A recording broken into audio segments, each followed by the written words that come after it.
Okay, this is Dr. Philip Travis, and we're continuing. This is the second part of our presentation on the United States becoming a world power. And we've talked about in the first part, we talked about sort of internal and external motivations for driving war. We talked about the old sort of historical understanding of U.S.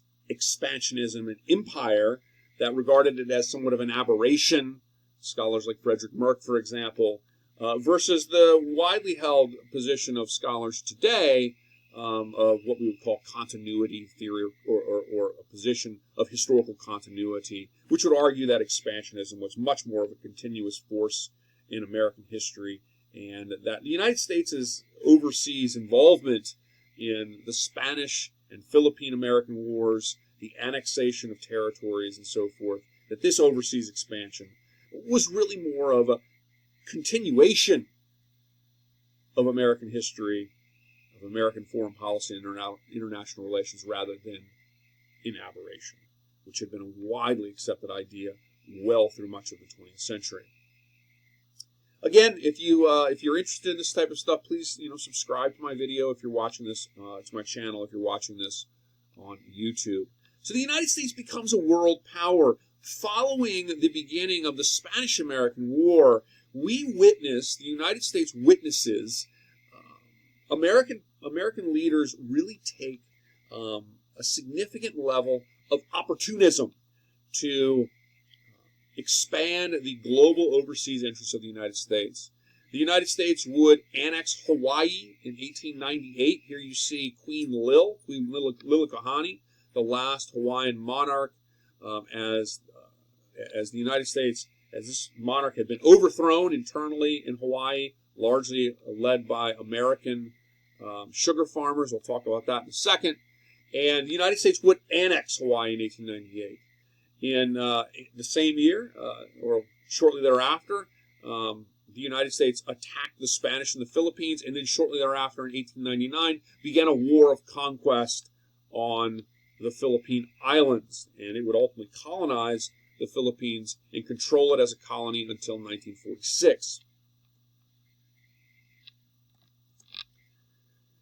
External motivations driving many of these policies. One, and I mentioned this in the part one of this video, Asia markets. Trading with China was a huge sort of policy agenda for American policymakers. And this is witnessed in the penning of what were called the open door notes that were written by Secretary of State John Hay. There's generally regarded two of them. And these open door notes were not designed to, they were requests made to European powers to not colonize China. However, it wasn't done because of any kind of goodwill towards China. It was done because if European powers, and you see the other motivation here, this is part of this, global competition, if European powers like Britain, Germany, or France, who are increasingly colonizing and imperializing areas of Asia, if they were to colonize China, China would be, broken up into colonial-controlled territories of the mother country, if you will. And in that sense, the United States would be left out of the ability to sell, buy, and trade goods in China freely. It would have to then go through all of the trade obstacles that would be imposed by a colonial power. So the United States wanted to maintain an open door with China, asking that China be left open to trade. Now, China is intensely imperialized. It's just not colonized. That's an important distinction, I think. Colonialism is the act of physically seizing, conquering, and controlling, and there's a number of ways that a mother country might control a territory, but actually controlling a territory. Colonialism is definitely imperialism, but empires can be created and exert influence without taking colonies, right? You can do this through the usage of military force, the threat of military force. You can do this through the support of politicians that will cater to your interests, as just a couple of examples of this. China was intensely imperialized during the 19th century. Of course, many of you probably heard of the Opium Wars, which is a perfect example of that. China was, however, not colonized, and the United States hoped to keep it that way so that the United States could effectively have a piece of the economic pie, if you will, of the exploitation of China. Hawaii was annexed. Queen Lil had been overthrown by an internal revolt on the island of Hawaii, and that occurred some years before the annexation of Hawaii. The reason for that revolt was because Hawaii had increasingly been populated by American sugar farmers, and these sugar farmers, they wanted to be able to sell their products without the issue of a high tariff in the United States. Remember, during the Gilded Age, tariffs were very high on imported goods. It's a tax on imported goods, and this was done to protect the interests of businesses. And when they were very high, we call these protectionist tariffs because they effectively eliminate competition for large monopolies, for example. Well, sugar farmers were, of course, paying a large tariff because Hawaii was not part of the United States. And so Queen Lil was overthrown, and American sugar farmers increasingly pressed American politicians to annex Hawaii so that they might be free of the sugar tariff. This was resisted by presidents like Grover Cleveland, but during the context of the Spanish and Philippine American Wars, during this context in 1898, 1899, President William McKinley would seize on the opportunity and annex Hawaii. And Hawaii then, of course, becomes an important coaling station for the U.S. Navy, where, of course, the U.S. stations its Navy. We'll see that, of course, coming up with the Second World War, and you'll see the United States take possessions like Guam and Wake Island as it moves, like in a very literal sense, across the West, and then seizing Hawaii, seizing the Philippines and making it a colony in a Western expansion into the West to gain, again, access to those important China markets. Here you see a map of the Philippine American War. Again, as I've kind of already explained, it's very much driven by economic imperialism, particularly the desire to imperialize China, resisting colonialism, but desiring to be part of the widespread Western and also Japanese imperialization of China.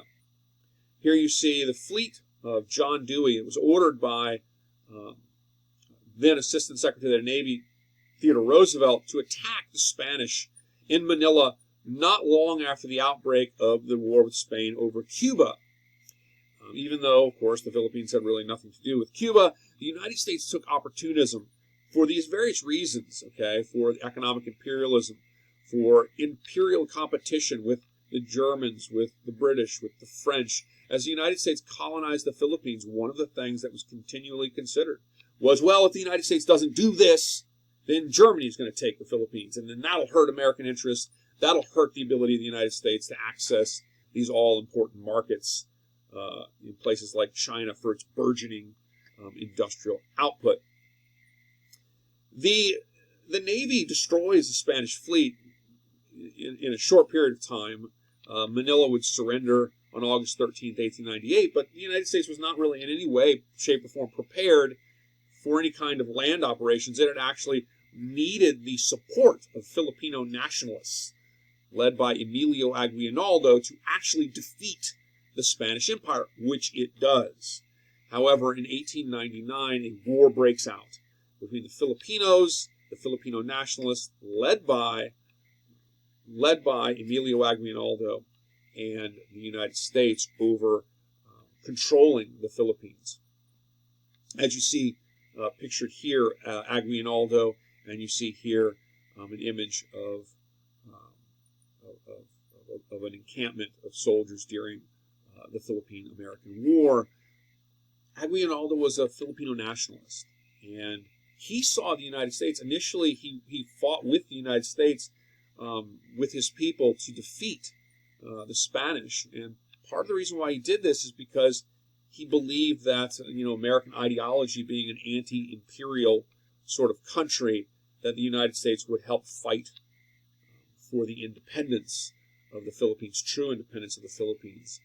And when it became apparent that the United States sought to colonize the Philippines for its own sort of global interests, Emilio Aguinaldo led an impassioned resistance against the United States. And this descended into a brutal conflict that sort of was lost from the thinking of Americans until during the 60s, when Vietnam was going on. Scholars began making a connection between the U.S. war in the Philippines and its intervention during the Vietnam War in the 60s. This was a brutal guerrilla war. There were some 60,000 Filipino deaths, widespread uses of torture, civilian killings, executions. American deaths were around 6,000. Aguinaldo would ultimately be captured, which would ultimately give rise to the end of wide-scale resistance, and the United States would remain the colonial controller of the Philippines until 1946. But again, it was a brutal conflict that saw villages destroyed, civilians killed, individuals tortured, individuals arrested and executed. And this was something that really shaped the American political landscape at the time. In 1900, the presidential election, which pitted William McKinley against William Jennings Bryan. McKinley, who was running for his second term, his running mate was Theodore Roosevelt. He was running against William Jennings Bryan, who, of course, was the famous Democrat political leader during this period. He ran for the presidency, never winning, but ran for the presidency some 4 times in this period of time. The war, the Philippine American War, shaped this presidential election. On the one hand, you had anti-imperialists, and these were led and supporting Bryan, of course. The anti-imperialists, led by individuals like Senator Pettigrew, they based criticisms openly on brutality in the conflict. There were war crimes committed by soldiers, torture, civilian killings, execution. The administration of McKinley, too, and the military really ran the affairs on the Philippine Islands in the conflict, really tried to keep the conflict secret. There's a great deal of secrecy in the conflict, and this was an example of censorship. Even the Senate themselves, members of the Senate, only learned about elements of the war from newspaper reporting. They had almost no idea in 1899 that the war was still happening. And the war was increasingly unpopular in the United States. On the other side of this, there were imperialists like Senator William Beveridge and McKinley's running mate for president, vice presidential candidate Theodore Roosevelt. And they argued that the anti-imperialists were treasonous. They were endangering soldiers with their statements. Many of them argued that the United States was inherently expansionist. Many of them did not pull back from the idea that, as we saw with some of your anti-imperialists, the idea was that the United States was an anti-colonial, revolutionary country. Well, many of your imperialists said the United States was, in fact, inherently expansionist. They also, as we saw with the anti-imperialists were similarly employing racist ideologies, right? In the case of the anti-imperialists, effectively don't allow these non-white people to be part of the United States. Well, likewise, the imperialists were justifying their position, through the so-called race and civilizing mission, the white man's burden, the idea that somehow Protestantism and white Western civilization, that God had somehow committed them to this opportunity to either be the dominant, powerful influencer in the world or not. And so many of these figures, like Senator Beveridge in the Senate, argued that the United States effectively was fighting in a global war for civilization. They similarly employed these ideas of race in justifying the war. The Republicans as well, behind individuals like Theodore Roosevelt, argued, they provided a law and order argument that Democrats were sending hecklers to rallies and these types of things, and that they were law and order type of candidacy, and that when it came to human rights abuses in the Philippines, that the Hague Convention, which is the basis for human rights, international justice, that the Hague Convention did not apply anyway because the individuals were not legitimate combatants or signatories on the convention. Geopolitics also shaped the election of 1900. Of course, you know, McKinley wins the election, and Roosevelt in 1901 will assume the presidency following the tragic assassination of William McKinley in Buffalo, New York in 1901. Geopolitics also played a role in this. The drive by Secretary of State John Hay to promote his open door policy, and the idea that other powers like Germany, for example, might pose a threat to United States economic interests. And here, of course, you see a political cartoon of the United States representing or opposing the imperial powers colonizing and carving up China, and instead allowing China to be imperialized by everyone effectively. There were also conflicts at the time, the Boer War in South Africa, in which this kind of undermined the position of the anti-imperialists, because here was a case where imperialists, Western imperialists, the British, who many of your anti-imperialists identified with, these imperialists in South Africa, the British, were highly successful, and it left the anti-imperialists in a predicament in which they, on the one hand, wanted to celebrate the sort of colonial conquest, if you will, of British Western colonialists in Africa, while simultaneously opposing a similar attempt of the United States in the Philippines. And so it sort of undermined their ranks. They lost unity. And so you see that the anti-imperialists will lose out, and American imperialists generally win in the election of 1900. The conflict in the Philippines brought up a lot of legal issues and arguments.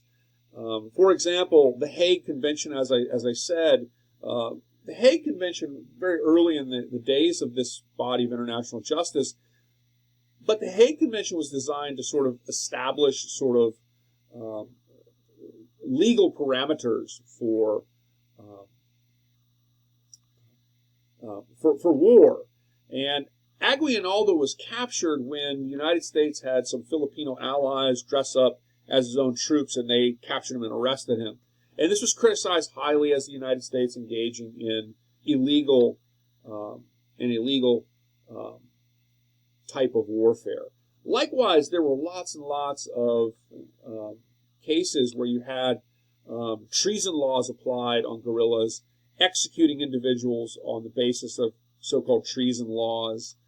You had a war where civilian combatant and illegal combatant, these definitions sort of were debated.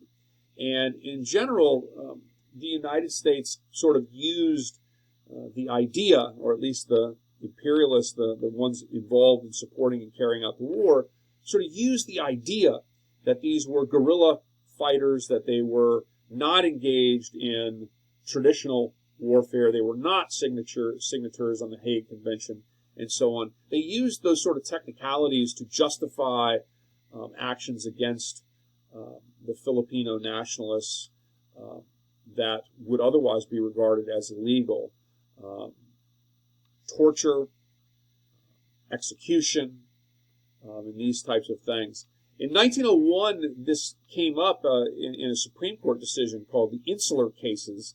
And in the Insular Cases, the Supreme Court effectively decided that territories of the United States, like Puerto Rico, like the Philippines, that the people were not fully due the protections provided in the American Constitution, particularly the protections of the 14th Amendment, as well as protections regarding habeas corpus, justice and humane treatment.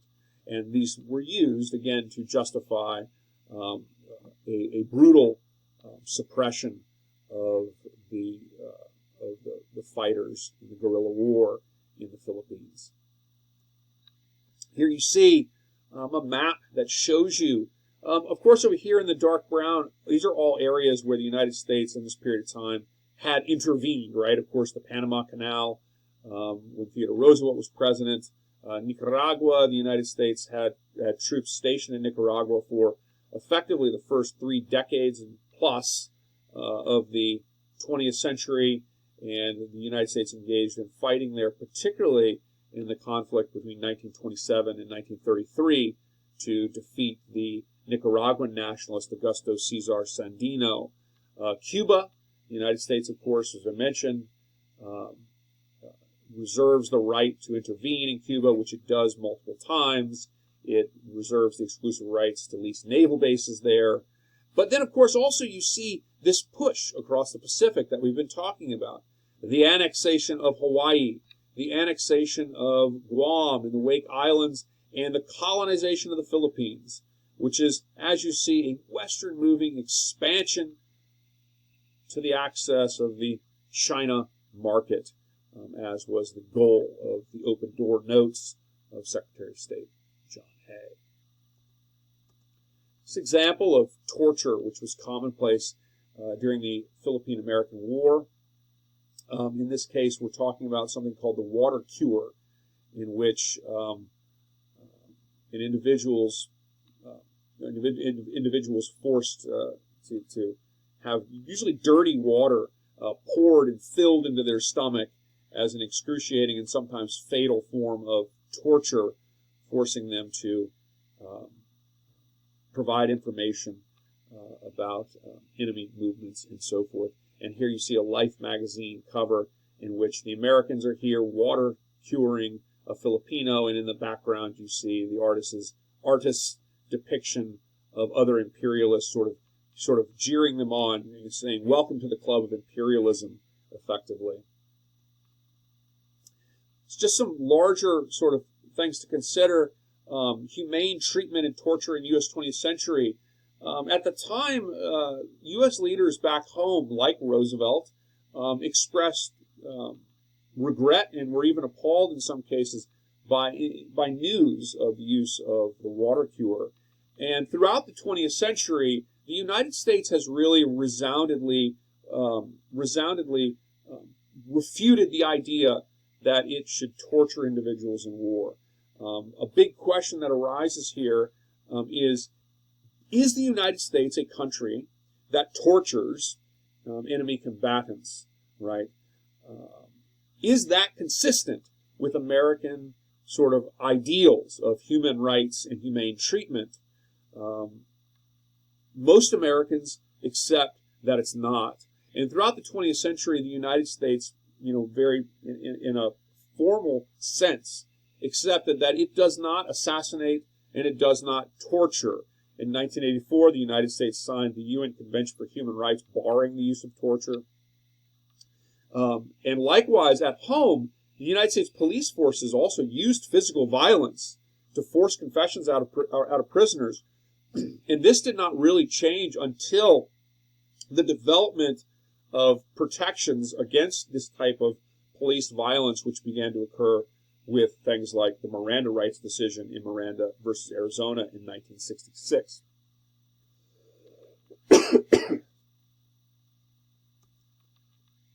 Race and empire, last slide I'll leave you with here. Here you see racist depictions in a political cartoon. Here is Cuba, the Philippines, and Hawaii. And this political cartoon is a racist depiction meant to present these other indigenous people as effectively lesser, childlike civilizations that were effectively excited and gleeful to join in some way the United States. This was the white man's burden, the sort of racist civilizing mission that the United States used to justify its involvement in Cuba, its involvement in the Philippines, its involvement in Hawaii. And of course, this is an example of how cultural factors, the deep roots of racism in the United States, racism and of course gender inequality justified wealth inequality and poverty in the United States, and it was likewise used to justify colonialism and conquest in some of the most brutal conflicts, like the Philippine American War, that Americans have witnessed.